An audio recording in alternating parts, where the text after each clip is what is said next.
ያለች መግለጫ የምትሰጥ ብልቅ ብላ እንዳደገች በይፋ የምትናገር ሴት በዚህኛው 7 ጊዜ ጮሆ ነው የሚወጣው። ባለጌን ካሳደገ የገደለ ጸደቀ የሚለው ብሂል አስታውሳችሁ። ድሮ ልጅ ሲባልግ ወላጅ አንድ ቦሎ ያጨርሶበት በገላጋይ ነበር የሚተርፈው። ሴት ልጅ ቤት ውስጥ ማስቲካ ጮክ አድርጋ ብታፈነዳ አባቷ ጆሮ ግንዷን እንደፊኛ በጥፊ ነበር የሚያፈነዳት። አንድ ብርጭቆ ብትሰብር እዛው ጓዳ ውስጥ ብርጭቆ ሙሉ በርበሬ ታጥና አይኗ ፍሬቻ መስሎ ጸጉሯ ኤሌክትሪክ እንደያዘው ሰው ቆሞ ንፍጧን ልብሷ ላይ እየጠረገች አባዬ ያለች የወረር ፊልም ጠላት መስላ ስትወጣ ታያታለች። ዘንድሮ እንደ ወላጅ ሚና ቀይረናል። ልጆቻችን እንዳይገርፉን እየፈራን የእነሱ ሚዜ ሆነናል። ድሮ ልጆች ማታ ጭፈራ ቤት መሄድ ከፈለጉ ማንም ሳያያቸው ድምፃቸውን አጥፍተው አልጋቸው ላይ ትራስ ገጣጥመው አስተኝተው በባዶ እግራቸው ቀስ እያሉ ከቤት ወጥተው ጨፍረው ይመጣሉ። ዘንድሮ አባቴ ከጭፈራ ቤት ቲክቶክ ላይቭ ገብተው ዱርዬነታቸውን ዓለም በሙሉ እኩል ነው የሚያዩ ከወላጆቻቸው ጋር። ከዛስ እቺ ልጅ አባቷ ይሄን ሲያይ ገደላት ብላችሁ አረ እንዳትጨነቁ። ዘንድሮ ጤፍና ዘይት የሚገዙልን ቲክቶከሮቹ ልጆቻችን ስለሆኑ እንኳን ለምን ጨፈርሽ ብሎ ዱላ ይዞ ሊጠብቃት። እንደውም ሐሙስ የሚለቀቅ ወላጅና ልጅ የሚል ቪዲዮ አላት። እዛ ላይ አብሮ ለመጨፈር ሰልፊ ስቲክ ይዞ ነው ቤት የሚጠብቃት። አይታችኋል? ከልጆቻቸው ጋር አብረው የሚደንሱ ወላጆች። አየ ወላጅዳ። አረ እንደው ሌላው ቢቀር ነው በቃ እኔ በብልግና ይቀጥላለሁ ያላችሁ ልጆች ምን አለ ለአባቶቻችሁ ብታስቡላቸው። ቢያንስ ምን አለ ፊታቸውን አውጥታችሁ ባታጋልጧቸው። ወላጆችም ልጆቻችንን ምን ያክል እንደጠላናቸው የሚነግረን ቅዱስ ቃሉ ነው። በትርን የማይጠቀም ልጁን ይጠላል ይላል። በዚህ እድሜያችን ከኛ የሚጠበቀው እንድንቆርብ እንጂ ከልጆቻችን ጋር በብልግና እንድንቀራረብ አይደለም። ወላጆች አቋም ያዙ። ፈጣሪ እየጠራችሁ ነው። እንደውም አንዳንድ ወላጅ በልጁ ይኮራል። ወጣት ልጁ እርቃኗን ቲክቶክ ላይ እየነሰነሰች መቀመጫዋን አዙራ እየደነሰች በምታመጣው ገንዘብ ሰርፕራይዝ ስታደርገው አይ ልጅ ማለት እንደዚህ ነው እናትና አባቱን የሚያኮራ ማለት ጀምሯል። እውነት ልጆቻችን በአደባባይ ዝሙት ቀስቅሰው የሚያመጡት ገንዘብ የኩራት ምንጭ ነው ከሆነ ወላጆች የለፋንበትን አግኝተናል ማለት ነው። ምክንያቱም ልጅ ወላጁን ይመስላል። አቅቶኝ ነው እንጂ እኔም እያደርኩ ነው የምትሉ ወላጆች ግን ልጃችሁ በስጋው አምሮበት ነፍሱ ሲኦል ገብታ ከምታርበት ባለጌን ካሳደገ የገደለ ጸደቀ የሚለውን ብሂል አስታውሳችሁ እንደ ጥንት አባቶቻችን በሞልቢያ ማንቆራጠጥ እንኳን ቢያቅታችሁ መቃብሬ ላይ እንዳትቆም ጥቁር ውሻ ውለድ እያላችሁ ለመራገም አትፍሩ። እነሱ ባይመለሱም ቢያንስ እናንተ በትውልድና በፈጣሪ ከመጠየቅ ትድናላችሁ። በየትኛውም መመዘኛ ልጆቻችን በአደባባይ የሰሩትን ብልግና አይቶ እንዳላየ ሆኖ ቲክቶክ ላይ አብሮ መደነስ ቢደነቅም ባለም በፍጹም ኖርማል አይደለም። አንበሳ ያመጣብን ጉድ። አንበሳ ድሮ የሰው ልጅ በጣም የሚፈራው እንስሳ ነበር አይደል? አሁን አንበሳ ከበግና ከበሬ በላይ በፍቅር የሚወደድበት ዘመን ላይ ደርሰናል። እንደምታውቁት በዘመናችን ሰዎች አንበሳ እንዲሰጡን እማናደርገው ነገር የለም። አንበሳውን የሚሰጠን ሰው ጣዖት አምላኪም ይሁን ወንጀለኛም ይሁን እጽ አዘዋዋሪም ይሁን ሰርቆ ያመጣውም ይሁን በዝሙትም ያምጣው ምንም የምናውቀው ነገር የለም። አንበሳ የሰጠ ጀግና ነው።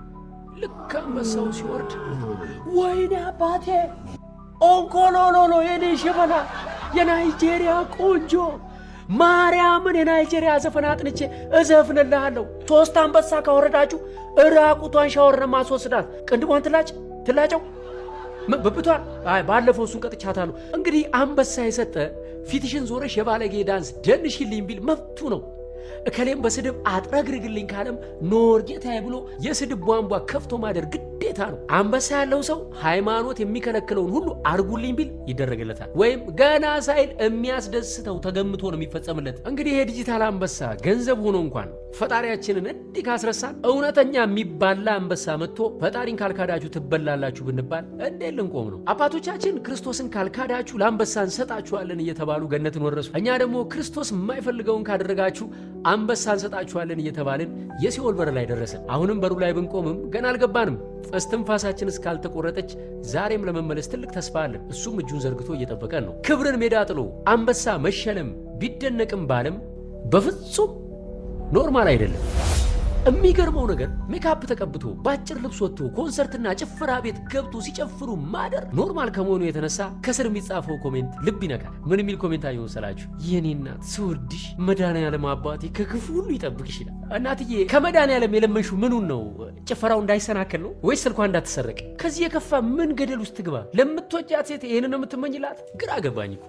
እቺ ልጅ ሂውማኔሯን ፈታ ለኮንሰርት መግቢያ ልትከፍል የነበረው ለነዳያን ሰጥታ በረጅም ቀሚሷ ቤተ መቅደስ ገብታ ሌሊቱን በሰዓታትና በማህሌት እግዚአብሔርን እያመሰገነች ቢሆን እረዳሽ ነበር። እቺ ልጅ እኮ መቀመጫዋን በስስ ቀሚስ አስወጥራ ከፍ እንዲል ትንሽ ስፖንጅ ጨምራ አዲስ ሂውማን ሄር በ70 ሺህ ብር ገዝታ አልኮሏን ጠጥታ ከዘፋኙ እኩል ነይ ማታ ማታ እያለች የምትጮህ እህታችን ነች። ቀጣዩ ኮመንት ምን ቢል ጥሩ ነው? ብቻዋን ስለሆነ የምትጨፍረው ማለት ነው።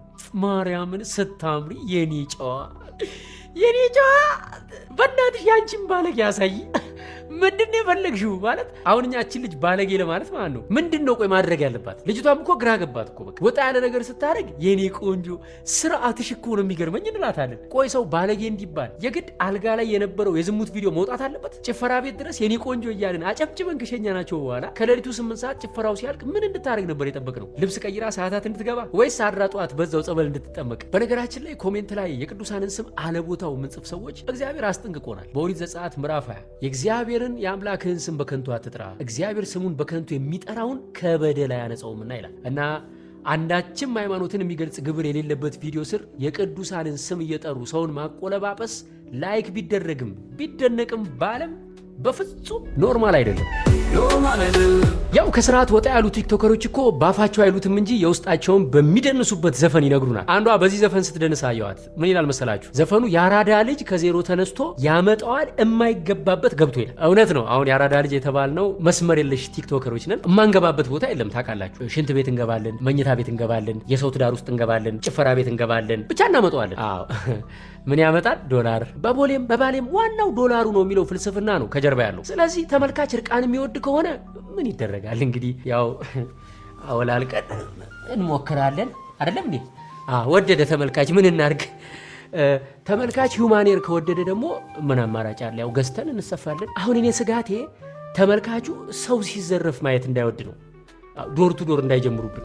ያራዳ ልጅ አሁን ያሉ ሙዚቃዎች ደግሞ ያራዳ ልጅ የሚሉት እንደምንም ብሎ ጥሩ መኪና የገዛ ገንዘብ በእጁ ያለው የሚጨስ የሚጫጫስ ወጣትን ነው። ነገር ግን አስቡት ለሁላችንም አራዳ የመሆን ትርጉም በባሌም በቦሌም ብሎ ሀብታም መሆን ቢሆን እኮ እንተላለቅ ነበር እኮ። ነገር ግን ፈጣሪ ያስቀመጠልን ሕግ ደግሞ ባገኛችሁት መንገድ ሩጡ ሳይሆን በጠባቡ በር ግቡ ነው። የአራዳ ልጅ ማለት ጆሮውን ለመላእክት እንጂ ለዝሙት ዜማ የሚሰጠው አይደለም። ምክንያቱም ነገ በዘላለም እሳት ቢጮህ የሚሰማው እንደሌለ ያውቃል። የአራዳ ልጅ በውድ መጠጥ እየተራጨ አይኮራም። ምክንያቱም ነገ በገሃነመ እሳት ጉሮሮውን የሚያርስበት ጠብታ ውሃ ከቶ የሚያቀብለው እንደሌለ ያውቃል። የአራዳ ልጅ ውዱን የክርስቶስን ስጋ በነፃ በልቶ ክቡር ደሙን ጠጥቶ ይኮራል እንጂ በየዳንኪራ ቤቱ በበላው ስጋና በጠጣው አልኮል አይመካም። ምክንያቱም በማንኛውም ቅጽበት ለፍርድ ሊጠራ እንደሚችል ያውቃል። ደግነቱ መቼም ጥፋታችንን የማይፈልግ አምላክ ሁላችንንም እንደ ፈያታዊ ዜማን እስከ መጨረሻው ሰዓት ሊምረን ይጠብቀናልና ክብር ምስጋና ይድረሰው። ቢሆንም ግን በማተብ አጊጦ መስቀል አንጠልጥሎ በየመሸታ ቤት ሲጨፍሩ ማደር ላይክ ቢደረግም ቢደነቅም ባለም በፍጹም ኖርማል አይደለም። እኔ ይህንን ሀሳብ የምሰነዝረው ታዳጊ ልጆቻችን የእኛንም ድምፅ ይስሙ ብዬ ነው እንጂ አውቆ ያበደ ይሰማኛል ብዬ አይደለም። አንድ እህት ምን ስትል ሰማዋት መሰላችሁ? ምንድነው የሚያቃጥላችሁ? መቀመጫዬን አሳይቼም ካለፈልኝ ለምንድን ነው የምትናደዱት አለች። መቀመጫ የሌላችሁ አርፋችሁ ተቀመጡ። ነገሩ በምናችሁ ትቀመጣላችሁ ወይ ቁሙ በቃ። ከዛ ደግሞ በሌላ ቪዲዮ ምን ሰማው? የሀገራችን